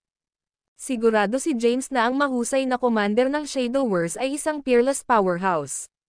Totoo siyang sinabi, dumating ako upang humiling ng iyong tulong upang sirain ang mga Yefteres. Oh, ang pagyuzisa ni Jurit ay napik. Inscan niya si James pataas, pagkatapos ay tinanong, nais mong sirain ang mga Yefteres. Naiintindihan mo ba kung ano ang sinasabi mo? Mayroon ka bang clue kung anong uri ng pag-iral ang mga Yefteres? Seryoso si James, syempre. Nilikha na ako ng isang plano. Hanggat sumali ka sa amin, tiyak na makukuha namin ang mga Yefteres. Mahinahon na sinabi ni Jurit, talaga. Maging detalyado. Alam ni James na ang Shadowverse ay may karne ng baka kasama ang Yefteres. Kaya, hindi siya nag-aalala tungkol sa kanila na tumutulo ang kanyang plano. Upang manalo kay Jurit, matapat na ibinahagi ni James ang mga detalye ng kanyang operasyon. Kaya't kasangkot ka sa pagkamatay ni Yui, sabi ni Seela. Mahinahon na sinabi ni Jurit, pinapahamak mo ang mga Yefteres. Pinipilit sila at hindi kasing simple ng pagtingin nila. Ang pinuno ng Yefteres ay hindi ang kanilang pinakamalakas na miyembro. Mula sa alam ko, ang mga Yefteres ay may dalawang matatanda sa ranggo ng Quasi-Bliss. Bukod dito, pagkatapos ay, matapos ang isang maikling pagpos, nagpatuloy si Jurit, na sinasabi. Upang matiyak na ang Yefteres ay nanatiling mga pinuno ng madilim na daigdig, ang isa sa mga powerhouse ng Yefteres, na nasa ranggo ng Quasi-Bliss, ay hindi pumasok sa Halcyon Road. Walang nakakaalam ng kanyang kasalukuyang ranggo o kung pumasok na siya sa ranggo ng Transcendental Bliss. Tiningnan ni Jurit si James at pinayuhan siya, hindi pa huli ang paghinto ngayon. Walang paraan na masisira mo ang mga Yefteres. Hindi inaasahan ni James na ang mga Yefteres ay magkaroon ng iba pang mga card ng trumpeta. Maging ang mga langit na lihim na pavilion ay walang pag-access sa impormasyong ito. Gayunpaman, hindi susuko si James. Sinabi niya ng mahigpit, ako ay ganap na handa. Hanggat sumali ka sa amin, magtagumpay kami. Talaga, sino ang nasa tabi mo? Tanong ni Jurit. Sinabi ni James, isang powerhouse na hindi nabigo na pumasok sa ranggo ng Transcendental Bliss ngunit kasalukuyang nasa ranggo ng Quasi-Bliss. May isa pang powerhouse sa ranggo ng Quasi-Bliss. Gayun din, mayroong isang ranggo na lampas sa ranggo ng Quasi-Bliss ngunit sa Holy Celestial Ranks Consummation. Maliit na binanggit ni James ang lakas ng mga miyembro ng kanyang partido ngunit hindi ibunyag ang kanilang mga pagkakakilanlan. Tiningnan niya si Jurit at tinanong, kung maakit ko ang mga powerhouse ng Yefteres sa gitnang eroplano, sa palagay mo ba matagumpay nating sirain ang punong tanggapan ng Yefteres kasama ang mga powerhouse na ito? Si Jurit ay nahulog sa malalim na pag-iisip. Makalipas ang ilang sandali, tiningnan niya si Seela at tinanong, mayroon na bang maraming mga powerhouse sa madilim na mundo? Umiling-iling si Seela at sumagot, hindi ko alam. Ang aming mga network ng intelihensya ay hindi nakakuha ng naturang impormasyon. Sinabi ni James, sinasabi ko ang totoo. Alam ko ang iyong pagkapuot sa Yefteres, at sigurado ako na mas sabik ka kaysa sa akin na sirain sila, di ba? Tumanggaw si Jurit at sinabing, sa katunayan. Gustong-gusto kong sirain ang mga ito. Kung hindi ito para sa mga Yefteres, hindi ko na kailangang manatili sa pagtatago rito ng matagal. Pagkatapos nito, tinipon ng mga Yefteres ang iba pang mga sinaunang karera at ilang iba pang mga pangunahing puwersa at malubhang nasugatan ako, na nagdulot ng makabuluhang pagdurusa ng Shadowverse. Panipi. Ang video na ito ay edited by Urban Storytelling. Kabanata 5527. James ay nagsabi, Ito ang perpektong pagkakataon para sa iyo, Ginoo. Hanggat nagtagumpay ang operasyon, hindi ka na kailangang magtago at maaaring mamuno sa mga Shadow Wars na maging isa sa mga pinakamakapangyarihang puwersa sa madilim na mundo. Ang Shadow Wars ay maaaring bumalik sa publiko. Haha, tumawa si Juri. Pagkatapos, tiningnan niya si James at sinabi, ang mga anino ay isang samahan ng pagpatay. Paano tayo malayang gumagalaw sa madilim na mundo? Magiging target tayo ng lahat ng karera ng madilim na daigdig. Dapat kang bumalik, James. Ang Shadow Wars ay mananatili rito. Si James ay ayaw sumuko pagkatapos ng pagdating hanggang ngayon. Sinubukan niyang hikayatin si Jurit, na nagsasabing, narinig ko ang mga Shadow Wars ay tatanggap ng trabaho upang paksain ang mga Yefteris kung tama ang presyo na inaalok. Kawili-wili ka. Hindi ko inaasahan na gagamitin mo ito upang makasakay ako. Oo naman, maaari kong kunin ang iyong trabaho. Gayunpaman, ang mga Shadow Wars ay nagtipon ng hindi mabilang na mga mapagkukunan, kasama ang maraming mga mahirap na kayamanan. Kaya ano ang maaari mong ihandog sa akin? Sumagot si James, matagal na ang nakalipas, ang madilim na mundo ay hindi mabilang na karera. Gayunpaman, ang ilan ay napatay at dahan-daang nakalimutan ng oras. Naturally, ang kanilang mga primitive na inskripsyon ay nawala din. Noong nakaraan, mayroong isang malakas na lahi na tinatawag na Abudas. Sapat na ba ang kanilang mga primitive na inskripsyon upang makagawa ka ng aksyon? Panipi. Sinabi ni Jurit, ang Abudas. Iyon ay isang napaka nakakaakit na alok. Kung ito ay iba pang ordinaryong lahi, sasang-ayon ako. Gayunpaman, pinag-uusapan natin ang mga Yefteris. Pinipilit nila, at ayaw kong kumuha ng pagkakataon. Sa madaling salita, ang mga primitive na inskripsyon ng Abode Race ay hindi sapat para sa akin na kumuha ng peligro. Panipi. Paano kung bibigyan din kita ng mga primitive na inskripsyon ng lahi? May bagong lahi na tinatawag na Avenue Swines. Ang primogenitor ng mga Avenue Swines ay nasa maagang yugto ng Holy Celestial Rank, ngunit pinatay niya ang Saint ng Yefteris, Yui. Itinaas ni James ang kanyang alok, gamit ang mga primitive na inskripsyon ng Avenue Swines upang manalo kay Jurit. Hindi yun sapat, umiling-iling si Jurit at sinabi, sa ranggo ng aking paglilinang, gaano man karaming mga primitive na inskripsyon ang inaalok mo sa akin, hindi ito magiging tulong sa aking lakas. Gayunpaman, biglang tumahimik si Juri. Matapos madama ang isang pagkakataon, sabik na tinanong ni James, Sinabi ni Jurit, narinig ko na pinagkadalubhasaan mo ang mga primitive na inskripsyon ng lahi ng tao. Nabalitaan na ang mga primitive na inskripsyon ng lahi ng tao ay ang pangunahing bahagi ng lahat ng mga inskripsyon. Kung maibibigay mo sa akin ang mga primitive na inskripsyon ng lahi ng tao, kukunin ko ang trabahong ito. Panipi. Deal. Sumang-ayon si James nang walang pag-aatubili. Gayunpaman, kakailanganin kitang gumawa ng aksyon bago ko bigyan ka ng mga primitive na inskripsyon ng lahi ng tao. Nakipag-ugnay si Seela, na nagsasabing, ito ang aming panuntunan upang makatanggap ng pagbabayad bago ang trabaho. Si Jurit ay nanatiling tahimik, sam-asang-ayon sa mga salita ni Seela. Si James ay ayaw na ibigay ang primal mantra ng madali. Pagkatapos ng lahat, wala siyang magagawa kung si Jurit ay sumalungat sa kanyang salita. Bibigyan kita ng kalahati, na kompromiso si James at sinabi, pagkatapos ng operasyon, ibibigay ko sa iyo ang natitira. Nag-isip si Jurit, pagkaraan ng ilang sandali, tumanggo siya ng basta-basta at sinabing, sige, deal. Tiningnan ni James si Seela at sinabing, bibigyan din kita ng mga primitive na inskripsyon ng Abudas at Avenue Swines. Sige, sumang-ayon si Seela.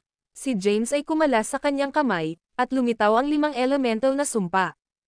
Ito, sina Jurit at Seela ay nababalot. Nagpatuloy si James, na nagsasabing, ito ang mga primitive na inskripsyon ng mga elemental na primevals. Mangyaring hilingin ang ilan pa sa iyong mga powerhouse na kumilos. Ang video na ito ay edited by Urban Storytelling. Kabanata 5528. James ay nais na makakuha ng higit pa sa mga powerhouse ng Shadow Wars na kumilos. Tiningnan niya si Jurit at sinabing, paano ang mga primitive na inskripsyon ng elemental na primevals para sa tulong ng 5 powerhouse sa banal na ranggo ng Celestial? Sinabi ni Jurit, Ito ay isang nakakaengganyong alok. Medyo mapagbigay ka. Kukunin ko ito. Gayunpaman, mayroon akong isang kondisyon. Panipi. Tumingin sa kanya si James at tinanong, ano ito? Sumagot si Jurit, kung matagumpay nating sirain ang Yefteres, nais ko ang kalahati ng kanilang mga mapagkukunan. Hindi. Agad na tumanggi si James at sinabi, pupunta ako sa napakalaking haba upang sirain ang mga ito. Paano kita bibigyan ng kalahati ng kanilang mga mapagkukunan? Si Jurit ay nagmuni-muni ng ilang sandali. Pagkatapos, sinabi niya, kung gayon, maaari kang magkaroon ng kanilang mga mapagkukunan. Ngunit nais kong magkaroon ng kanilang mga lupain. Ikaw ay lubos na sakam, hindi ba? Panipi. Mahinahon na sinabi ni James, ang mga Mevriers ay makikilahok din sa operasyon na ito. Kahit na sam-asang-ayon ako, hindi ito papayagan ng mga Mevriers. Huwag kang mag-alala, maaari kong harapin ang mga Mevriers. Nag-isip si James. Pagkatapos ng lahat, mayroon pa rin siyang kaugnayan sa mga Mevriers. Hindi mahalaga kung ano, ang biolohikal na ama ni Thea ang pinuno ng Mevriers. Kaya, hindi niya nais na mapinsala sila. Paano ang tungkol sa Shadowverse at ang Mevriers ay naghati sa lupain ng Yefteres? Tanong ni James. Si James ay nagbabayad ng Shadowverse upang kumilos. Naturally, hindi niya nais na ang mga Shadowverse ay makakuha ng higit pa sa nararapat. Sige, pakikitungo. Ibigay ang kalahati ng mga primitive na inskripsyon ng lahi ng tao, hiniling agad ni Jurit ang pagbabayad. Pinatawag ni James ang kalahati ng primal mantra. Ang kalahati ng primal mantra ay naging materialized sa harap ng Jurit. Inabot ni Jurit at sinimulang obserbahan ang mga ito. Pagkaraan ng ilang sandali, nagtaka siya, kamangha-manghang. Mukha silang simple ngunit misteryoso. Tulad ng inaasahan mula sa mga batayan ng mga primitive na inskripsyon, kamangha-mangha sila. Kahit na sa aking kasalukuyang ranggo ng paglilinang, hindi ko lubos na maunawaan ang mga ito. Tumingin si James sa kanya at sinabi, binigyan ka na ng kalahati. Panipi. Inalis ni Jurit ang kalahati ng primal mantra, tiningnan si James, at sinabi na nakangiting, bigyan mo rin ako ng mga primitive na inskripsyon ng Abudas at Elemental. Pagkatapos, dadalhin ko si Sayla at 5 higit pang mga powerhouse upang lumahok sa operasyon.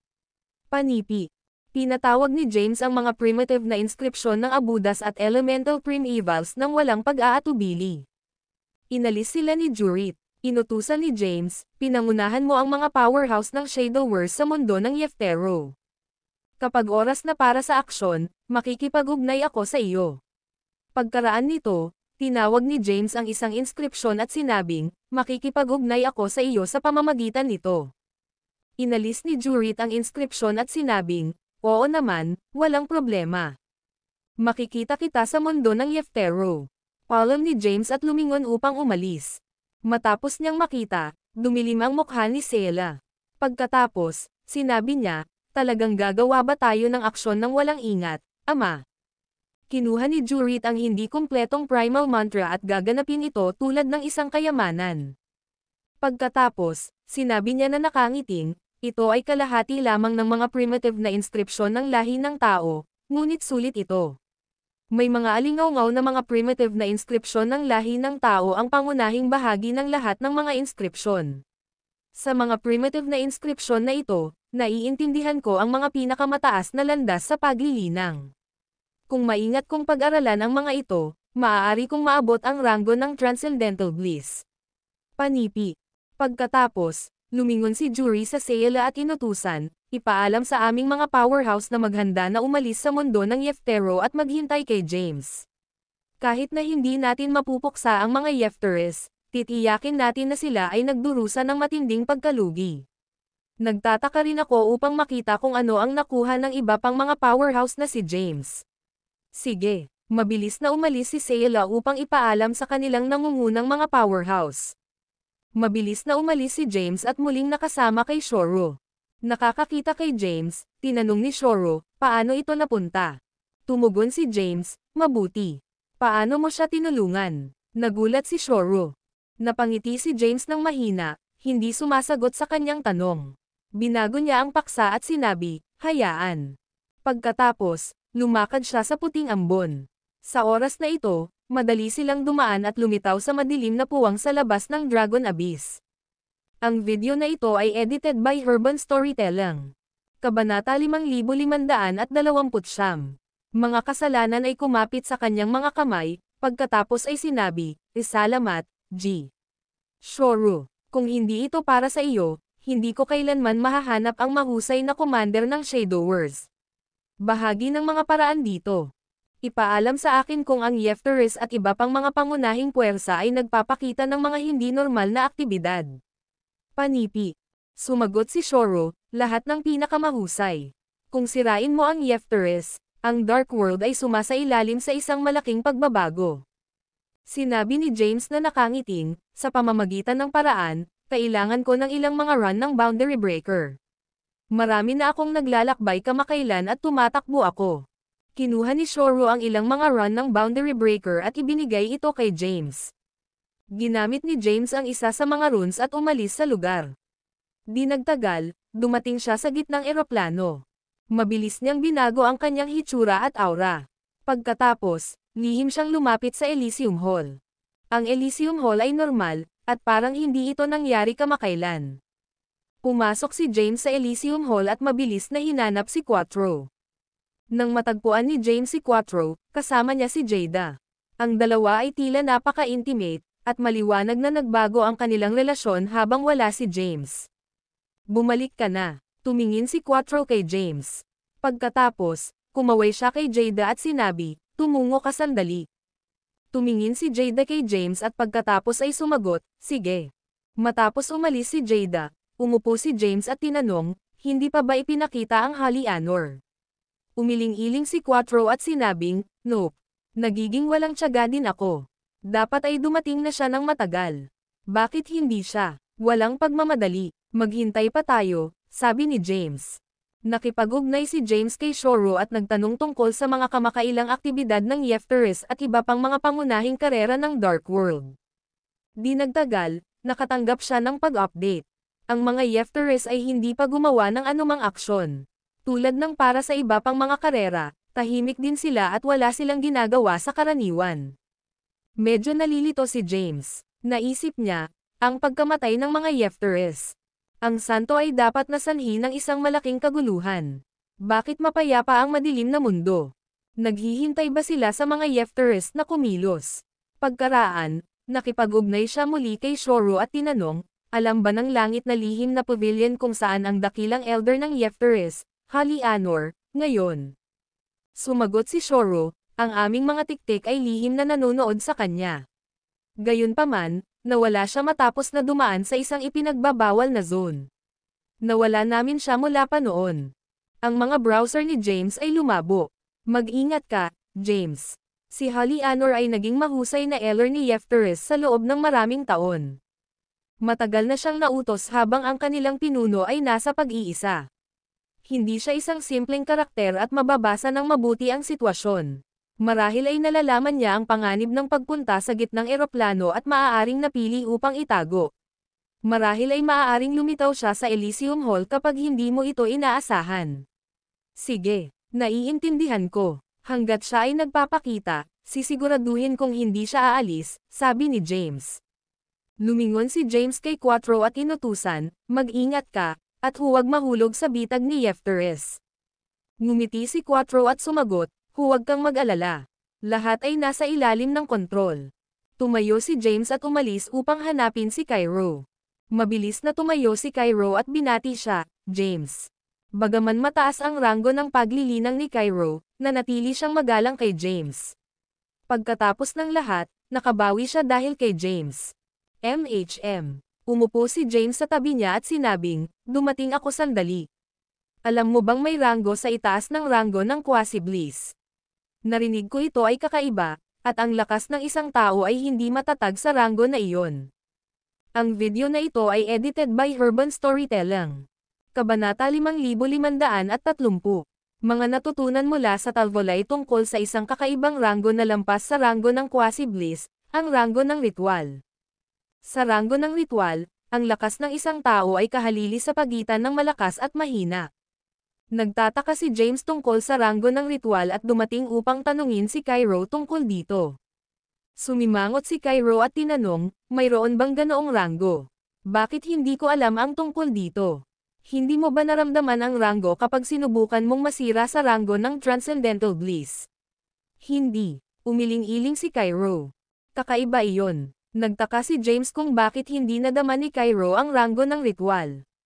Gayunpaman, sa paanuman, si Talvolay ay pumasok sa ranggo. Nagtanong si James ng isang serye ng mga katanungan, na ang lahat ay nauugnay sa ranggo ng ritual. Gayunpaman, hindi masagot ni Cairo ang anuman sa kanila. Matapos makipag-chat ng ilang sandali, tumayo si James at sinabing, mag-iiwan muna ako. Umalis si James sa napakaraming mga hindi nasagot na mga katanungan. Ang mga sagot ay tila napakalayo, at tila hindi niya ito maiintindihan sa lalong madaling panahon. Nasa rurok lamang siya ng Great Celestial Rank at hindi pa nakarating sa Martial Celestial Rango. Ito ay tatagal ng mahabang panahon bago siya maging malapit sa pag-unraveling ng mga katanungang ito. Ang pagsubok na maunawaan ang mga ito ngayon ay magiging isang pag-aaksaya ng oras. Ang pangunahing prioridad niya ay upang malaman kung ano ang nasa dakilang nakatatanda ni Yefteris na si Hali Anor. Sa paghuhusga mula sa kung gaano karaming oras ang lumipas, ang dakilang elder ng Yefteris ay dapat na lumitaw sa Elysium Hall ng gitnang eroplano ngayon. Gayunpaman, walang mga bakas sa kanya. Si James ay hindi kapani-paniwalang nakakagulat. Samantala, isang pulong ang nangyayari sa pangunahing bulwagan ng Yefteris. Sir Hakathra, hindi ako makikipag-ugnay sa aming dakilang nakatatanda. Isang elder ng Yefteris ang humawak sa kanyang mga kamay at nagulat ng magalang, sinubukan ko na siyang makipag-ugnay sa kanya ng maraming beses sa pamamagitan ng rune. Gayunpaman, hindi siya tumugon. Ayon sa aming mga network ng intelihensya, hindi siya tumungo sa gitnang eroplano. Ang gitnang eroplano ay medyo mapayapa ngayon. Ang ekspresyon ni Hakathra ay tumigas, at nagbulong siya, ano sa mundo ang sinusubukan na gawin ng Hali Anor? Hiniling ko sa kanya na mag-imbestiga sa pagkamatay ni Yui. Mahaba na ito, ngunit wala pa siya sa gitnang eroplano. Panipi.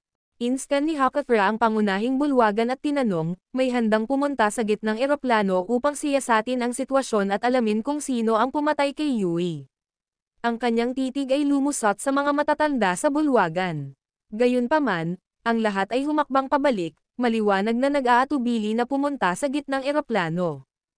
Ano ang mali? Nagdilim ang mukha ni Hakathra, at sinabi niya, ang gitnang eroplano ay nasa labas lamang ng eroplano. Halos walang anumang mga powerhouse sa banal na ranggo ng langit. Kayo ba ay natatakot? Maraming mga matatanda ang nasa loob ng bulwagan, ngunit walang nang ahas na magsalita.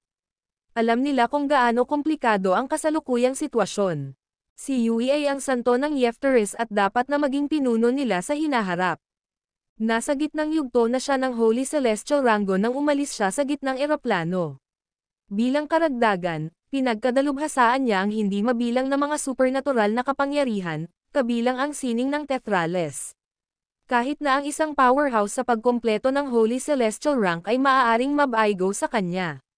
Gayunpaman, pinatay siya sa Elysium Hall ng eroplano.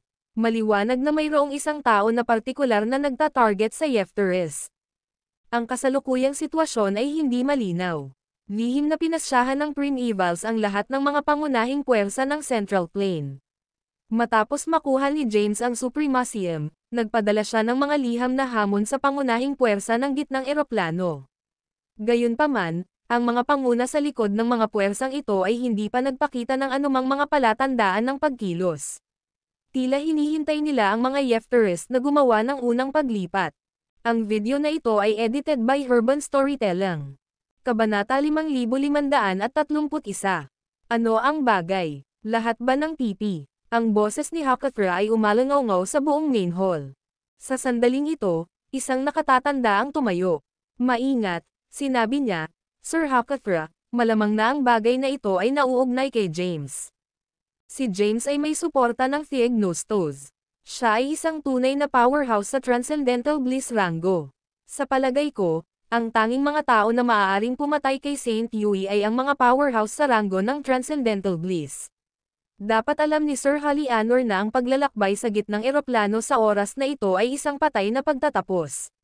Iyon ang dahilan kung bakit siya nagtago sa halip na pumunta doon. Tama iyon, Panipi. Ang iba pang mga matatanda ay sumang-ayon. Sir Hakathra, wala bang mga powerhouse sa ranggo ng Quasi-Bliss sa ating lahi? Bakit hindi natin sila papayagan sa bundok?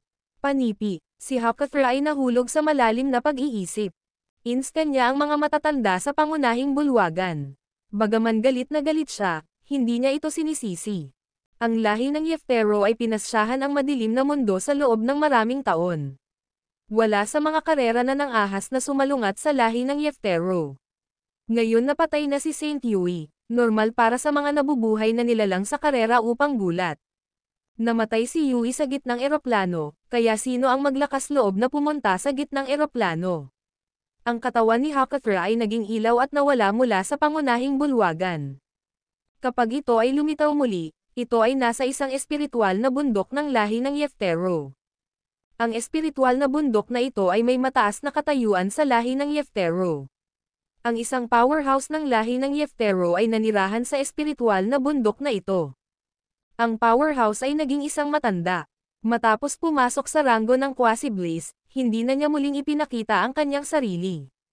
Nabuhay siya at nagmumuni-muni sa pag-iisa, sa pagpasok ng pinakamataas na ranggo, nais niyang maabot ang tuktok ng piramide. Ang nakatatandang ito ng lahi ng Yeftero ay si Trevelyan Yeftero. Si Trevelyan ay sikat sa kasaysayan ng madilim na mundo. Dahil nawala siya maraming taon na ang nakalilipas, maraming karera ng madilim na daigdig ang nakalimutan na mayroong tulad ng isang powerhouse sa lahi ng Yeftero. Ang pinuno ng lahi ng Yeftero, si Hakathra, ay lumitaw sa tuktok ng espiritual na bundok. May kagubatan sa tuktok ng bundok. Sa kagubatan ay maraming mga kakaibang puno. Sa pagtatapos ng kagubatan ay isang kahoy na bahay. Naglakad si Hakathra sa bahay at binati, Sir Trevelyan, ako, Hakathra, nais na makita ka. Creak, binuksan ang kahoy na pintuan. Pagkatapos, isang pagod na tinig ang tunog, halika. Pumasok si Hakathra sa bahay. Ang layout ng kahoy na bahay ay simple. May kama lang at wala pa. Isang nakatatanda ang nakaupo sa sahig bago ang kama gamit ang kanyang mga binti na tumawid. Ang nakatatanda ay nagsuot ng isang kulay abo na balabal. Mukha siyang matanda. Ang kanyang mukha ay puno ng mga wrinkles. Binuksan niya ang kanyang mga mata, at mukhang mapurol sila. Sumulyap kay Hakathra sa harap niya, tinanong niya, ano ang gusto mo? Sir Trevelyan, may nangyari. Sa pamamagitan ng isang mabibigat na ekspresyon, isinalaysay ni Hakathra ang lahat ng nangyari. Ngayon na nawala si Sir Halianor, maraming mga powerhouse ang hindi nais na pumunta sa gitnang eroplano upang mag-imbestiga. Inaasahan kong maaari kang lumabas sa pag-iisa at pumunta sa gitnang eroplano dahil kailangan kong manatili sa karera upang mga siwa sa pangkalahatang sitwasyon sa lugar ng Sir Halianor. Diretso si Hakathra tungkol sa kanyang motibo. Nais niyang hilingin kay Trevelyan na lumabas mula sa pag-iisa. Theognostos. Matapos marinig ang lahat ng iyon, ang mga mapurol na mata ni Trevelyan ay gleamed. Maaari bang lumabas ang mga taong pumasok sa kalsada ng Halcyon? Kung sila ay lumabas, bakit hindi nila ipinakita ang kanilang sarili? Bakit nila pinalabas ang mga nakababatang henerasyon? Umiling-iling si Hakathra at sinabing, hindi ako sigurado. Kung totoo ito, ang mga powerhouse ng aming lahi na pumasok sa Halcyon Road ay dapat na pumasok din sa ranggo ng Transcendental Bliss. Hindi ko alam ang katotohanan. Kaya, inaasahan kong maaari kang maglakbay doon ng personal. Tumayo si Trevelyan at inunat ang kanyang likuran. Madali, sinabi niya, matagal na mula nang lumakad ako sa madilim na mundo. Nagtataka ako kung may mga buhay na nilalang sa madilim na mundo na naaalala ako.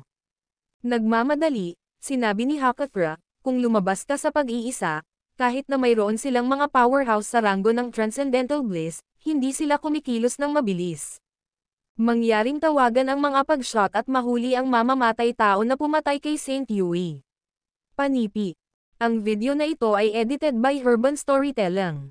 Kabanata 5532. May mga Quasi-Bliss ranggo ng mga powerhouse sa lahi ng Yeftero. Ang pinuno ng lahi ng Yeftero, si Hakathra, ay nagninilay sa pag-iisa sa loob ng maraming taon. Pumasok din siya sa ranggo ng Quasi-Bliss. Sa nakaraang pag-aaway, ang isang powerhouse ng Yeftero race sa ranggo ng Quasi-Bliss ay hindi pumunta sa Halcyon Road. Kasama si Trevelyan, mayroong 3 mga powerhouse na hindi pumunta. Bukod, ito lamang ang lakas na ipinakita ng lahi ng Yeftero. Walang nakakaalam kung gaano karaming mga powerhouse ang nagtatago sa dilim. Tiningnan ni Trevelyan si Hakathra at sinabing, ang ating mga ninuno ay naghanda ng daan para sa ating lahi at ginawang pinakamalakas na lahi ang ating lahi sa madilim na mundo. Ang aming lahi ay pinasyahan ang madilim na mundo sa loob ng mahabang panahon. Walang makakapagpalit ng katayuan ng ating lahi. Kahit na ang puwersa na nilikha ng isang powerhouse sa ranggo ng Transcendental Bliss ay hindi magagawa iyon. Panipi. Matapos sabihin iyon, nawala ang kanyang katawan. Natanggap ni Shoro ang balita sa sandaling napunta si Hakathra upang matugunan si Trevelyan. Agad niyang ipinaalam kay James ang tungkol dito. Nang malaman ni James ang tungkol dito, hindi niya maiwasang ngumiti. Sinabi niya, hindi ko inaasahan na hindi magpapakita ang Holy Honor dahil sa takot. Dahil ang lahi ng Yeftero ay nagpadala ng isang powerhouse sa ranggo ng Quasi-Bliss dito, hindi ko sila papayag na umalis. Kaagad, nakipagpulong si James kay Quattro at natagpuan si Cairo. Dragon General, ano ito? James, may nangyari ba? Parehong tanong ni na Quattro at Cairo. Sumagot si James, nakatanggap ako ng balita mula sa langit na lihim na pavilion. Napagtanto ni Sir Holy Honor ng lahi ng Yeftero na ang paglalakbay sa gitnang eroplano ay mapanganib, kaya't nagtago siya. Ang pinuno ng lahi ng Yeftero ay nagpadala ng isang powerhouse sa ranggo ng Quasi-Bliss na darating dito. Quasi-Bliss ranggo. Sumimangot si Quattro. Sinulyapan ni James si Quattro at tinanong, ano ang mali? Natatakot ka ba? Sinabi ni Quattro, hindi ako natatakot. Kahit na hindi ako makakapatay ng isang powerhouse sa ranggo ng Quasi-Bliss, hindi ako mamamatay. Dragon General, dahil ang lahi ng Yeftero ay nagpadala ng isang powerhouse sa ranggo ng Quasi-Bliss, hindi kita matutulungan. Tumingin si James kay Cairo at sinabing, maaari ba akong umasa sa iyo ngayon? Alam ni James kung paano nakakatakot ang mga powerhouse sa ranggo ng Quasi-Bliss. Sa mundo ng bilangguan, si Gustav, na nasa ranggo ng Quasi-Bliss, ay nakipaglaban sa 5 powerhouse lamang. Nakipaglaban siya sa 5 mga powerhouse sa pagkonsumo ng banal na ranggo ng langit at tinalo silang lahat. Kung ito ay isang labanan sa buhay o kamatayan, ang 5 mga powerhouse ay namatay. Sumimangot si Cairo at sinabing, hindi ako sigurado na maaari ko silang talunin. Kahit na nasa ranggo ako ng ranggo ng Quasi-Bliss, ang lahi ng Yeftero ay ang Panginoon ng madilim na daigdig. Ang lahi ng Yeftero ay maraming mga kasanayan sa lagda ng supernatural. Mayroong agwat sa pagitan ng kapangyarihan ng paunang at huli na yugto ng ranggo ng Quasi-Bliss. Gayunpaman, ang agwat ay maaaring makitid sa pamamagitan ng pag-aaral ng mga kasanayan sa lagda ng supernatural. Bukod sa, tumahimik siya bago magpatuloy, kahit napapatayin ko siya, ang antas ng gitnang eroplano ay masyadong mababa. Kahit na ito ay isang 10 antas na eroplano, hindi nito mahawakan ang paglaban sa pagitan ng 2 powerhouse sa ranggo ng Quasi-Bliss. Kung lumaban tayo, maaaring bumagsak ang gitnang eroplano. Ang gitnang eroplano ay hindi maaaring bumagsak, sabi ni James. Ang laban ay dapat kontrolin sa loob ng universo kung nasaan ang Elysium Hall. Medyo mahirap iyon, sabi ni Cairo. Kung ang powerhouse ng lahi ng Yeftero sa ranggo ng Quasi-Bliss ay iginigiit ang pagpapalawak ng lugar ng laban, wala akong magagawa upang mapigilan siya. Sa pag-iisip ng ilang sandali, sinabi ni James, ang tanging paraan ngayon ay ang bitag ang powerhouse ng Yeftero race, na patungo sa gitnang eroplano, at papatayin siya. Panipi. Umiling-iling si Cairo. Napakahirap na matrap ang isang powerhouse sa ranggo ng Quasi-Bliss. Sinulyapan ni James si Cairo at sinabi, pinagkadalubhasaan mo ang mga primitive na inscription ng lahi ng Glacium. Nilinang mo rin sila sa pinakamataas na ranggo. Ituturo ko sa iyo ang mga primitive na inscription ng iba pang 4 na karera. Linangin mo ang mga elemental na sumpa. Sa iyong ranggo ng paglilinang, kung ang 5 elemento ay mag-fuse, kahit na isang powerhouse sa ranggo ng Quasi-Bliss ay masaktan. Mayroon bang sapat na oras? Nag-aalala si Cairo. Naniniwala ako sa iyong talento at pag-unawa. Kung nagtatakda kami ng isang pagbuo ng oras, dapat tayong magkaroon ng sapat na oras, sabi ni James. Sige. Tumango si Cairo. Tumingin si James kay Quattro at sinabi, Quattro, gumawa ng ilang mga paghahanda. Kapag ang powerhouse ng Yeftero race ay malapit sa lugar ng Elysium Hall, buhayin ang iyong supernatural na kasanayan. Ilipat ang lahat ng mga nabubuhay na nilalang sa universo kung nasaan ang Elysium Hall. Hindi ko nais ang labanan na ipahiwatig ang mga inosenteng buhay na nilalang. Panipi. Walang problema. Iwanan mo ito sa akin. Quattro modded. Ang video na ito ay edited by Herban Storytelling. Kabanata 5533. Pagkatapos, nagtayo si James ng isang pagbuo ng oras. Sa pagbuo ng oras, sina James at Cairo ay nakaupo sa isang posisyon ng lotus. Sinimulan ni James na turuan si Cairo ng mga landas. Kahit na ang agwat sa pagitan ng kanyang at Cairo's cultivation rango ay napakalaki, ang huli ay pinakamahusay sa pag-unawa sa mga inskripsyon. Ipinaliwanag niya ng detalyado ang ugnayan sa pagitan ng 5 elemento. Patuloy niyang binuo ang mga elemental na inskripsyon at elemental na kapangyarihan. Paulit-ulit na ipinakita sila ni James upang matulungan si Cairo na maunawaan at master ang mga ito ng mas mabilis. Sa palagay ko nakuha ko ito, sabi ni Cairo. Huminto lang si James sa sandaling nagsalita si Cairo. Sinimulan ni Cairo na maunawaan ang mga inskripsyon ng iba pang 4 na karera. Sa una, madali ito. Di nagtagal, nahaharap siya sa mga paghihirap. Humingi siya ng tulong kay James, at ipinaliwanag ni James ang mga bagay sa kanya ng matiyagang. Sa paliwanag ni James, mabilis na naintindihan ni Cairo ang mga inskripsyon. Mga araw ay lumipad sa pagbuo. Unti-unti, pinagkadalubhasaan ni Cairo ang mga primitive na inskripsyon ng 4 na karera. Nililinang niya ang mga primitive na kapangyarihan ng 4 na karera. Ngayon, sinusubukan niyang i-fuse ang mga elemental na kapangyarihan. Paulit-ulit siyang nabigo, gayunpaman, hindi siya sumuko. Maging mapagpasensya, ang 5 elemento ay hindi magkatugma. Kapag nababalisa ka at hindi mo makontrol ang mga kapangyarihan, hindi mo magagawang i-fuse ang mga ito. Sa kasalukuyan, umaasa ka lamang sa iyong malakas na paglilinang upang makontrol ang mga elementong kapangyarihan ng malakas. Hindi mo ito dapat gawin. Sa halip, kontrolin ang mga elemental na kapangyarihan mula sa kanilang mga ugat. Matiyagang, ipinaliwanag ni James. Sa ilalim ng paliwanag at gabay ni James, dahan-daang pinagkadalubhasaan ni Cairo ang mga elementong kapangyarihan. Nagawa niyang i-fuse ang mga elemental na kapangyarihan. Siya ay isang prodigy. Kailangan lang ni James na gabayan siya ng kaunti para sa kanya upang maunawaan ang mga ito. Sa pagbuo ng oras, umupo si Cairo gamit ang kanyang mga binti. Ang mga elementong kapangyarihan ay lumitaw mula sa kanyang katawan. Ang mga elementong kapangyarihan ay natipon sa harap niya, na bumubuo ng isang kakaibang elemento ng gulong. Ito ang elemental na pagbabalik na ipinakita ni James dati. Sa oras na iyon, ang elemental na pag-iikot ay nabuo sa pamamagitan ng pagsasanib ng mga elemental na landas. Ngayon, nabuo ng Cairo ang elemental na pag-iikot gamit ang mga primitive na elemental na inskripsyon. Ano ang isang malakas na kapangyarihan? Naramdaman ni Cairo ang kapangyarihan ng pagsasanib ng mga elementong kapangyarihan sa harap niya at hindi maiwasang mabigla.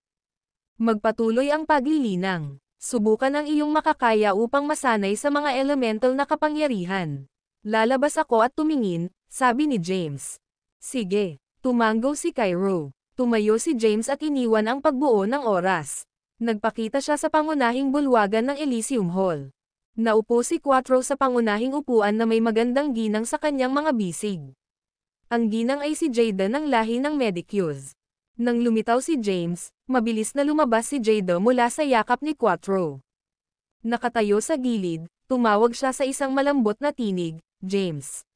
Manamham. Tumango si James. Naglalakad, umupo siya sa tabi nila at tinanong, may nangyari ba? Sumagot si Quattro, walang nangyari. Ang video na ito ay edited by Herban Storytelling. Kabanata 5534. Upon na pagdinig na walang nangyari sa Elysium Hall, huminga ng hininga si James. Kaagad, gumamit siya ng isang inskripsyon upang makipag-ugnay kay Shoro. Tinanong niya, Shoro, kumusta ang sitwasyon sa lahi ng Yeftero ngayon? Aling powerhouse ang ipinadala ng lahi ng Yeftero sa gitnang eroplano? Di nagtagal, Ang tinig ni Shoro ay nasa isip ni James. Alam ko lamang na si Hakathra, ang pinuno ng lahi ng Yeftero, ay nagpadala ng isang powerhouse sa ranggo ng Quasi-Bliss. Hindi ko alam kung sino ito at kung nasaan siya ngayon. Gayunpaman, ang powerhouse ng lahi ng Yeftero ay dapat na dumating sa gitnang eroplano ngayon. Nang makipag-ugnay si James kay Shoro, isang matanda ang lumitaw sa hangganan ng gitnang eroplano ng madilim na mundo. Ang nakatatanda ay mukhang matanda. Nakasuot siya ng berdeng balabal, at ang kanyang mukha ay puno ng mga wrinkles. Humakbang siya ng isang hakbang at pumasok sa gitnang eroplano. Naramdaman niya ang puwang ng gitnang eroplano at disdainful. Matapos gumuho ang sight ng mga ninuno, ang mga antas ng mga eroplano na nabuo ng energies ay masyadong mababa. Hindi rin ito maihahambing sa mundo ng isang primitive na lahi. Ang nakatatanda na pumasok sa gitnang eroplano ay si Trevelyan. Si Trevelyan ay naging isang prodigy ng Yeftero race. Pinigilan niya ang isang panahon. Sa kanyang panahon, ang lahat ng mga Predae user ng anumang lahi ay pinigilan sa kanya. Siya ay tiwala at ipinagmamalaki. Wala siyang pagmamadali, dahan-dahan siyang sumulong. Makalipas ang ilang oras, sa wakas ay lumitaw siya sa universo kung saan naroon ang Elysium Hall ng gitnang eroplano. Pumasok siya sa universo. Pagdala ng isang hakbang, nakarating siya sa pasukan ng Elysium Hall. Ito ba ay Elysium Hall? Siya ay bulong. Pagkatapos, gumawa siya ng isa pang hakbang. Ang pagbuo ng Elysium Hall ay isang dekorasyon lamang sa kanya. Ang lakas na pinalabas niya ay sinira ang pagbuo. Narito siya. Sa pangunahing bulwagan ng Elysium Hall, tumayo si Quattro. Naramdaman din ni James ang aura ng isang powerhouse. Pagkatapos, naramdaman niya na ang pagbuo ng Elysium Hall ay nasira. Napapanahon, nakipag-ugnay siya kay Cairo, na nagmumuni-muni sa pag-iisa at itinuro, itago sa kadiliman at hindi kumikilos ng mabilis. Maghanap ng isang pagkakataon at magbigay ng isang kritikal na hit sa powerhouse ng Yeftero race. Kahit na hindi mo siya papatayin sa isang suntok, kailangan mo siyang masaktan ng malubha at gawin siyang hindi makikipaglaban. Nakuha ito, tugon ni Cairo. Pagkatapos, nawala si Quattro mula sa pangunahing bulwagan. Sa susunod na segundo, lumitaw siya bago si Trevelyan at hinarang ang kanyang daan. Dolly, tinanong niya, nasa Elysium Hall ka. Sino ka? Gaano ka manggahas na lumabag sa Elysium Hall? Gusto mo bang mamatay? Pagkatapos, nagpakita rin si James. Sa pagtingin kay Trevelyan, naramdaman ni James ang kanyang aura at sumimangot. Haha, tumawa si Trevelyan. Sinuri niya sina Quattro at James. Sa isang iglap, alam niya ang kanilang mga ranggo ng paglilinang. Ang Consummation Great Celestial Rank at ang initial na yugto ng Holy Celestial Rank. Namatay ba si Saint Yui dito? Kung siya ay namatay sa kamay ng isang buhay na pagkatao sa paunang yugto ng banal na ranggo ng langit, nararapat siyang mamatay, sabi ni Trevelyan Dolly. Akala niya ang mga nabubuhay na nilalang na nagbabantay sa Elysium Hall ay malakas. Hindi niya inaasahan na mahina ang kanilang paglilinang. Sino si James? Tumingin siya kina Quattro at James. Tumayo si James at sinabing, ako si James. Dapat kang maging isang powerhouse mula sa lahi ng Yeftero. Sabihin mo sa akin ang iyong pangalan. Hindi mo nararapat na malaman ang aking pangalan. Dahil ikaw si James, mangyaring sumama sa akin. Tulad ng para sa iyo. Sinulyapan ni Trevelyan si Quattro at sinabing, mamamatay ka. Panipi. Pagkatapos, sinalakay niya si Quattro. Inikat niya ang kanyang kamay, at lumitaw ang isang mahiwaga at sinaunang inskripsyon. Ang inskripsyon ay naglalaman ng mahiwagang kapangyarihan. Ang lakas ay sumugod patungo sa Quattro. Agad, ang katawan ni Quattro ay tinatangay ng hangin. Hindi mabilang na mga sugat ang lumitaw sa kanyang katawan. Ang kanyang katawan ay nakarating sa pangunahing bulwagan ng Elysium Hall, na nagiging sanhi ng pagkawasak ng arkitektura.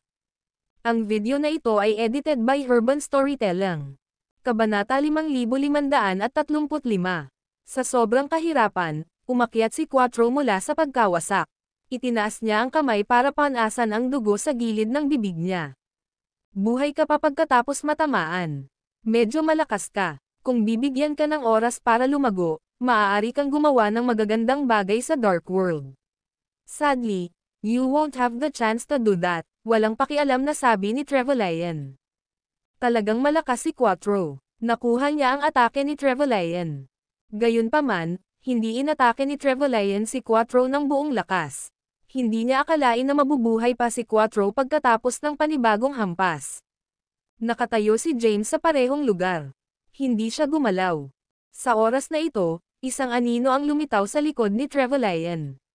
Sa sandaling lumitaw ang anino, na-activate niya ang elemental curses. Matapos magsama ang 5 elemento, isang nakakatakot na kapangyarihan ang ipinanganak. Nakatutok si Trevelyan kay Quattro. The moment he realized someone was behind him, huli na ang lahat. Ang kapangyarihan ni Cairo ay mabangis na damapo sa kanyang likod. Agad na bumukas ang kawalan, na naging sanhi ng paglabas ng spatial black hole. Nahulog si Trevelyan sa spatial black hole. Sa sandaling ito, muling sumalakay si Cairo. Naghilom na rin ang mga sugat ni Quattro. Lalong lumaki ang aura niya. Pinaganya niya ang elemental curses at elemental inversion. Sina Quattro at Cairo ay naglunsad ng mga pag-atake patungo sa spatial black hole. Maya-maya, huminto sila. Samantala, pumasok si Cairo sa spatial black hole at kinaladkad palabas ang nasugatan at naghihingalong Trevelyan. Pagkatapos, tinatakan niya ang huli. Nang hihinayang, sinabi ni Quattro, mas mahina ka kaysa sa inaasahan ko kahit na nasa quasi-bliss rank ka. Pagkatapos, ngumiti siya ng matamis kay James at sinabing, Dragon General, ano sa tingin mo ang acting ko? Kung hindi dahil sa acting ko ang nakadistract sa kanya, hindi magkakaroon ng pagkakataon si Cairo na matalo siya ng ganoon kadali. Ikaw, ang kapangyarihan ni Trevelyan ay selyadong. Napahiga siya sa lupa ng mahina. Nang marinig niya ang mga salita ni Quattro, tumalsik siya ng dugo dahil sa galit. Mayroon kang malakas na pisikal na katawan, papuri ni Quattro. Nakakatakot ang aking pag-atake, ngunit hindi ka namatay. Sino kayo sa mundo? Kilala ba ninyo kung sino ako? Ako si Trevelyan ng Yeftero race, malamig na sabi ni Trevelyan. Bitawan mo ako. Kung hindi, ang Yeftero race ay magpapatag sa Elysium Hall. Di ba sinabi ko na sa'yo kung sino ako ngayon lang? Ako si James. Napangiti si James. Pagkatapos, tumingin siya kay Cairo at nagtanong, sigurado ba ang selyo? Siya ay nasa quasi-bliss rank. Kung masira niya ang selyo, ito ay magiging mahirap. Napangiti si Cairo at sinabing, huwag kang mag-alala. Ang selyo ay pinalakas ng elemental curses.